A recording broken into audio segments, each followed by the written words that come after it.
நன்றி நன்றி மேடம். அதாவது நேற்று கூட ஏதோ ஒரு வீடியோவில் பார்க்கும்போது இவங்க அதாவது ஒருத்தர் புகழ்ந்து கூப்பிடுறது இருக்குல்ல, இவங்க எப்போ நம்மளை இப்படி கூப்பிடுவாங்கன்னு நேற்று தான் யோசிச்சுட்டு இருந்தேன். இன்றைக்கே நடந்துச்சு அது. ரொம்ப சந்தோஷம். ஃபஸ்ட்டு இங்கே வந்திருக்கின்ற பெரியவர்களுக்கு, பத்திரிகை தோழர்களுக்கு, எலெக்ஷன் திரைப்படத்தில் என்னோட பணியாற்றிய சக கலைஞர்களுக்கு வணக்கம். எலெக்ஷன் திரைப்படம் வந்து ஆம்பூரில் இருக்கக்கூடிய கிராம பகுதிகளில் சுற்றி எடுக்கப்பட்ட படம். எந்த தெருவில் வேணாலும் கேமரா வைக்கப்பட்டது, எந்த வீட்டுக்குள்ளே வேணாலும் கேமரா வைக்கப்பட்டது. கேமரா மட்டும் வைக்கப்படல, நாங்களுமே வந்து எந்த வீட்டு திண்ணையிலையும் போய் படுத்துட்டு இருந்தோம், அவங்க வீட்டில் போய் சாப்பிட்டுட்டு இருந்தோம். நாங்கள் மட்டும் இல்லை, எங்கள் ப்ரொடக்ஷன்லேருந்து சாப்பாடு போவோம். அவங்க கேட்பாங்க, என்ன அவங்க இன்னைக்கு சிக்கன் போட்டாங்க, சிக்கனில் உப்பு இல்லையே அப்படின்னு சொல்லி அவங்க கேட்பாங்க. நம்ம வீட்டில் சாம்பார் தான், சாம்பார் சாப்பிட்றீங்களா அப்படின்னு சொல்லி அவங்களோட உணவு எங்களுக்கு இருந்துச்சு. எங்கள் உணவு நாங்கள் அப்படி கொடுத்துட்டோம். வெறும் உணவு மட்டும் இல்லை, அதாவது பணத்தை சம்பாரிச்சிடலாம், புகழ பெற்றுடலாம். ஆனால் இந்த உலகத்தில் கிடைக்கவே கிடைக்காது அப்படிங்கிறது வந்து சக மனிதனுடைய நேசமும் அன்பும் தான். அந்த அன்பை எங்களுக்கு வந்து அந்த மக்கள் வந்து எதை பற்றியுமே யோசிக்காமல் அந்த ஒரு அன்கண்டிஷனல் லவ் இருக்குல்ல, அதை எங்களுக்கு கொடுத்துட்டே இருந்தாங்க. கிட்டத்தட்ட 60-70 நாள். அது ரொம்ப ஆச்சரியமாக இருக்கும். ஒருத்தர் அந்த ஊரில் ஒருத்தர் வந்து என்னென்னா கூடவே நின்றுட்டுருப்பார். ஏங்க வேலைக்கு போங்க, ஏங்க இங்கே ஷூட்டிங் நடந்துட்டு இருந்தால் இங்கேயே நின்றுட்டுருக்கீங்க அப்படின்னு கேட்டால், நீ என் இஷ்டக்காரன், நான் உங்க கூட தான் இருப்பேன், நீ என்ன வேலைக்கு போக சொல்கிற, இன்னும் நீனா ஒரு 5-10 நாள் இருப்பியா, அதுக்கப்புறம் போயிட்டீங்கன்னா இரு, நீ வேற வந்து இப்படி உடம்பு இப்படி வச்சுட்டு இருக்கிற, ஒழுங்காக இல்லை, நீ இதை சாப்பிடு அப்படின்னு சொல்லி எதுவுமே இல்லை. அவருக்கு நான் ஒன்றுமே பண்ண போகிறதில்ல, எதுவுமே இல்லை. வெறும் அந்த நிஜமான ஒரு அன்பு மட்டும்தான் அந்த மக்கள்கிட்ட இருந்துச்சு. எனக்கு மட்டும் இல்லை, எங்களுடைய ஒட்டுமொத்த குழுவுக்குமே அந்த அன்பு இருந்தது. இந்த அன்பு எங்களுக்கு கிடைச்சதுக்கான மிக முக்கிய காரணம் நாங்கள் இல்லை.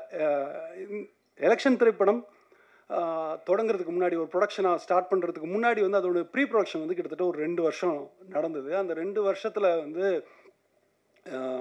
எலெக்ஷன் திரைப்படத்தினுடைய இயக்குனர் வந்து தொடர்ந்து அங்கே பயணிச்சுட்டு இருந்தார். அந்த மக்களோட மதிப்பை பெற்று, அங்கே இருக்கக்கூடிய அன்பை பெற்று, அவருக்கு கிடைக்கப்பட்ட அந்த அன்பும் மரியாதையும் தான் எங்களுக்கு அப்படியே ட்ரான்ஸ்ஃபர் ஆச்சு.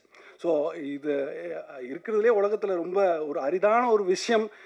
அந்த அந்த இன்னசென்ட் மக்கள்கிட்ட இருந்து இருக்கக்கூடிய அந்த அன்கண்டிஷனல் லவ்வை எங்கள் மொத்த டீமுக்கும் கொடுத்த அந்த இயக்குனருக்கு வந்து ரொம்ப பெரிய நன்றி. அடுத்ததாக எங்கள் திரைப்படத்தில் சினிமோட்டோகிராஃபர் பற்றி கண்டிப்பாக வந்து இந்த படம் வந்த பிறகு யாருமே பேசவே மாட்டாங்க, யாருமே சொல்ல மாட்டாங்க சூப்பரான சினிமோட்டோகிராஃபி அப்படின்னு சொல்லவே மாட்டாங்க. சாரே நினச்சிட்டு இருப்பார், அட பாவி பக்கத்தில் தான் உட்காந்துட்டு இருந்தேன், இப்படி போய் சொல்கிறியே அப்படின்னு. என்னென்னா, ஏதாவது வந்து இப்போ வந்து ஒரு கார்ப்பரேட் ஃபிலிமோ இல்லை என்ஜிஓ ஃபிலிமோ இல்லை கல்யாண வீடியோவே ஏதோ ஒன்று எடுக்கிறோன்னா அந்த ப்ராஜெக்டை தரவங்க வந்து என்னென்னா, சார் ட்ரோன் ஷாட் இருக்குமா, ஒரு டச் ஆங்கிள் வைப்பீங்களா, இல்லை பட்டர்ஃப்ளை லைட்டிங் பண்ணுவீங்களா, இந்த அளவுக்கு தொழில்நுட்பம் வந்து ரொம்ப ரொம்ப சர்வசாதாரணமாக புழங்க ஆரம்பிச்சிருச்சு. அது ரொம்ப ஆரோக்கியமான விஷயமும் கூட.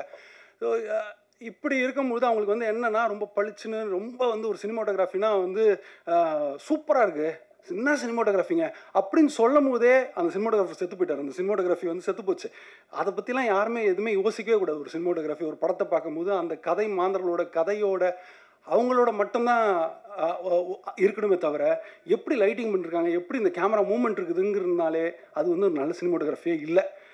எங்கள் படத்தில் வந்து கண்டிப்பாக நீங்கள் பேச மாட்டீங்க, ஏன்னா அது உங்களுக்கு உறுத்தவே உறுத்தாது. என்ன மாதிரி லைட்டிங் பண்ணிருக்காங்க, என்ன மாதிரி கேமரா மூவ்மெண்ட் இருக்குது, இப்படி இருக்குது அப்படி இருக்குன்னு யாருமே எதுவுமே யோசிக்க மாட்டீங்க. கதையோடவும் அந்த கதையில் இருக்கக்கூடிய அந்த கதை மாந்தர்களோட மட்டும்தான் உங்களுக்கு கவனம் இருக்குமா. ஸோ அப்படியான அந்த அந்த நுண் உணர்வுகளை புரிஞ்சுட்டு இந்த கதைக்கு என்ன தேவையோ, இந்த கதை நீங்கள் எதை கவனிக்கணுமோ, உங்களை அலட்டாமல் எதுவுமே வேறு எதையும் கவனிக்க விடாமல் ஒரு சினிமாட்டோகிராஃபி எங்களுக்காக பண்ணி கொடுத்துருக்காரு. ரொம்ப அற்புதமாக அது நிகழ்ந்துருக்குது. அதனாலே சொல்கிறேன், நீங்கள் யாரும் அவரை பற்றி பேச மாட்டீங்கன்னா எதுவுமே உறுத்தவே இல்லையே அப்படின்னு.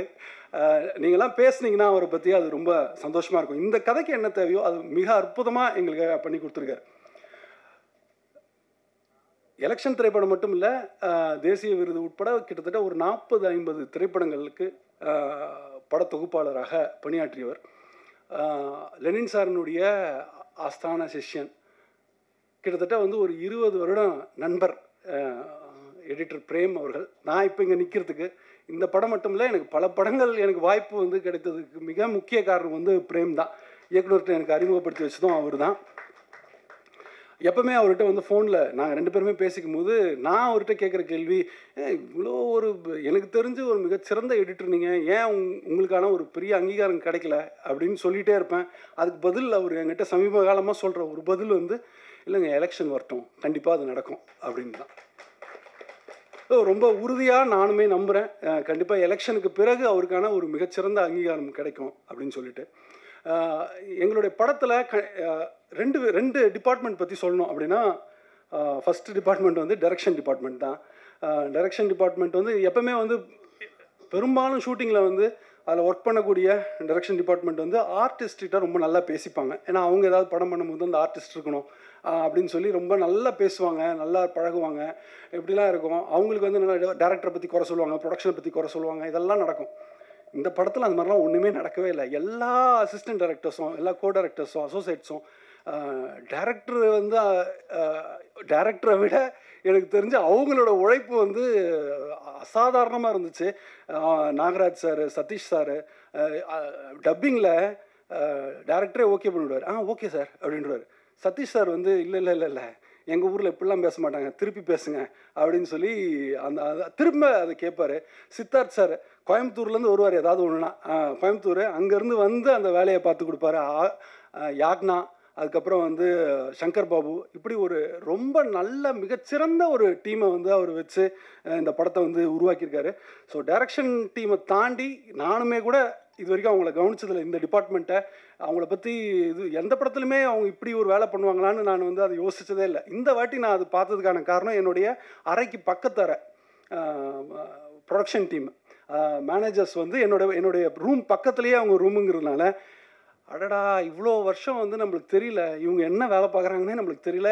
இப்போ தான் இந்த படத்தில் தான் ஒரு மேனேஜரோட வேலை வந்து என்னவா இருக்குதுங்கிறத நான் புரிஞ்சிட்டேன். அதாவது படம் ஷூட்டிங் போவோம், ஒரு 2 மணிக்கு முடியும், திரும்ப வந்து அடுத்த நாள் காலையில் 4 மணிக்கு கால் பண்ணி எல்லாரையும் அனுப்பணும். ஆம்பூருங்கிறதுனால அது ஒரு கிராமத்தில் நடக்குதுங்கிறதுனால அங்கே இருக்கக்கூடிய எல்லாத்தையும் கோஆர்டினேட் பண்ணோம், எல்லா விஷயத்தையும் பண்ணோம். அங்கே ஆதித்யா சார் ஊரில் இல்லை, ஷூட்டிங் நடக்கும்போது அங்கே இல்லை. ஆனால் ஒரு ப்ரொடியூசர் அங்கே ஊரில் இல்லைன்னே எனக்கு தெரியல. அந்த அளவுக்கு வேலை பார்த்தாங்க ப்ரொடக்ஷன் டீமில். Gokul sir, Hari sir, EB Bala sir. உண்மையாகவே ஒரு ஒரு ஒரு ஒரு மேனேஜர், ஒரு ப்ரொடக்ஷன் டிபார்ட்மெண்ட்டு சிறப்பாக இருந்ததுன்னா அந்த படம் வந்து ரொம்ப சிறப்பாக அமையுன்றதுக்கு நான் அங்கே தான் அதை நான் புரிஞ்சுக்கிட்டேன். ரொம்ப நல்ல டிபார்ட்மெண்ட்டு. அடுத்தபடியாக இந்த படம் முடிஞ்சு கடைசி நாள் நான் வரேன். எல்லா படமும் முடிஞ்ச உடனே என்னென்னா ரொம்ப சந்தோஷமாக கிளம்பி போவோம், அப்பா முடிஞ்சிச்சு அப்படின்னு ஒரு இது இருக்கும். கிட்டத்தட்ட ஒரு 60 நாள் முடிச்சுட்டு அந்த ஊர் மக்களையும் நடித்த நடிகர்களையும் எல்லா நடிகைகள் எல்லாரையும் விட்டுட்டு நம்ம திரும்ப போகிறோம்.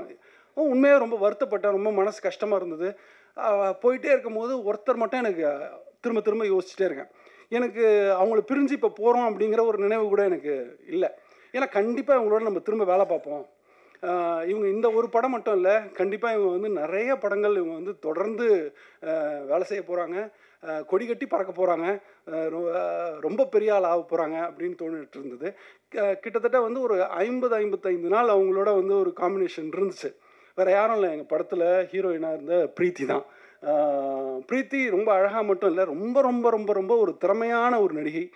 அவங்களுக்கு மிகச்சிறந்த ஒரு எதிர்காலம் இருக்குது. ஏன்னா அவங்களோட அயோத்தியா ஒரு நல்ல ஒரு கதை தெருவு, அதற்கு பிறகு இப்போ எலெக்ஷன், இப்படியான தொடர்ந்து வந்து நல்ல திரைப்படங்களில் தேர்ந்தெடுத்து அவங்களுக்கு தமிழ் அந்த அளவுக்கு தெரியுமான்ற ஒரு டவுட் இருந்துச்சு. நான் ஒரு சம்பவம் என்ன அப்படின்னா, ஒரு பர்டிகுலர் சீனில் வந்து டயலாக் வந்து இமீடியட்டாக மாறுது. எல்லாமே தொடர்ந்து வந்து டயலாக்லாம் மாற்றி ஆன் ஸ்பாட்டில் நாங்கள் பேசுகிறோம். நான் விஜயகுமார் சார் 2 பேரும் பேசுகிறோம். அதில் காம்பினேஷனில் அவங்களும் இருக்காங்க, 3 பேர் இருக்கோம். நாங்கள் 2 பேரும் வந்து தமிழ் பூந்து விளையாடுவோம், எங்களுக்கு எந்த பிரச்சனையும் இல்லை, நாங்கள் ரொம்ப கான்ஃபிடென்ட்டாக அதை பண்ண முடியும். ஆனால் பிரீத்திக்கு வந்து அதை பண்ண முடியுமாங்கிறது எனக்கு ஓடிட்டே இருக்குது. எப்படா இந்த பொண்ணு இப்போ பண்ண போகுது, இதை பண்ணிட முடியுமா, இது என்ன இப்போ என்ன நடக்க போகுது இந்த சீன் அப்படின்னு சொல்லி உண்மையாகவே அதை நினச்சிட்டே இருக்கேன். சரி, ஒரு தடவை தான் பேசி பார்க்குறோம், எல்லோரும் அப்படி பேசி பார்க்குறோம். சத்தியமாக நம்ப மாட்டீங்க, அந்த ஷாட்டில் எங்கள் 2 பேரோட மிகச்சிறப்பாக நடித்தது வந்து பிரீத்தி தான். மிக முக்கியமாக அடுத்தது இந்த விழாவின் நாயகன் மட்டும் இல்லை, எங்கள் படத்தினுடைய நாயகனும் என்னுடைய மாப்பிள்ளை ராசு. உங்களுக்கெல்லாம் வந்து உரியடி விஜயகுமார்லாம், எனக்கு வந்து அவர் ராசு தான், மாப்பிள்ளை தான். கடைசி நாள் ஷூட்டு முடியுது, எங்களுக்கு முடிஞ்சு அவர் கண்லேயும் கண் கலங்கியிருக்காரு, என் கண்லேயும் கண் கலங்கியிருக்கு. 2 பேருமே வந்து இதுதான் கடைசி நாள், நம்ம திருப்பி எப்போ மீட் பண்ண போகிறோம் அப்படின்னு சொல்லி ஆற தழுவிக்கிறோம். 2 பேருக்குமே வந்து என்னென்னா, அடடா அழுதுறக்கூடாது அழுதுறக்கூடாது அழுதுறக்கூடாதுன்னு சொல்லி ஒரு, அதாவது படத்தில் என்ன கதாபாத்திரமாக நாங்கள் இருந்தோமோ அந்த அன்பு தான் எங்கள் 2 பேருக்குமே அது இருந்தது. டெஃபினட்டாக ஒரு எடிட்டர் சொன்ன மாதிரி எங்கள் 2 பேருக்குமா ஒரு கெமிஸ்ட்ரி அங்கே உருவாச்சு. நாங்களே பேசிப்போம், ஹீரோயினோட உங்களோட தான் மாமா நல்லா கெமிஸ்ட்ரி செட் ஆகிருக்கு அப்படின்னு சொல்லிட்டு. மிகச்சிறந்த மனிதர் அவர். பார்க்குறது கூட ரொம்ப சீரியஸாக இப்போ கூட அப்படியே உருண்டா இருக்காப்புல. ஆனால் அப்படி இல்லை, பழகும்போது தான் தெரியும் ரொம்ப ரொம்ப ரொம்ப ரொம்ப ஒரு சிறப்பான ஒரு மனிதர். ஆதித்யா சார் சொன்ன மாதிரி அதாவது ஜாலியாக இருப்பார். அங்கே ஸ்பாட்டில் வந்தோடனே அங்கே டயலாக் ரொம்ப சீரியஸாக வந்து நம்மளுக்கே தெரியும்னா இவருனா ஒரு ஸ்பிளிட் பர்சனாலிட்டி. அவர் டக்குன்னு மாறாப்லையே டக்குன்னு ஒரு சீரியஸ் ஆகி அப்படியே ஒரு மூடுக்கு வந்துடுவார். அங்கே வந்துட்டு அங்கே என்ன தேவையோ அந்த சீனுக்கு என்ன கொடுக்கணுமோ அதை ரொம்ப அழகாக சிறப்பாக கொடுத்துட்டு போயிடுவார். நிறைய இடங்களில் பிரமிக்க வச்சார் எங்களை அங்கே ஸ்பாட்டில். டெஃபினட்டாக அது உங்களுக்கும் நடக்கும்னு நான் நம்புகிறேன்.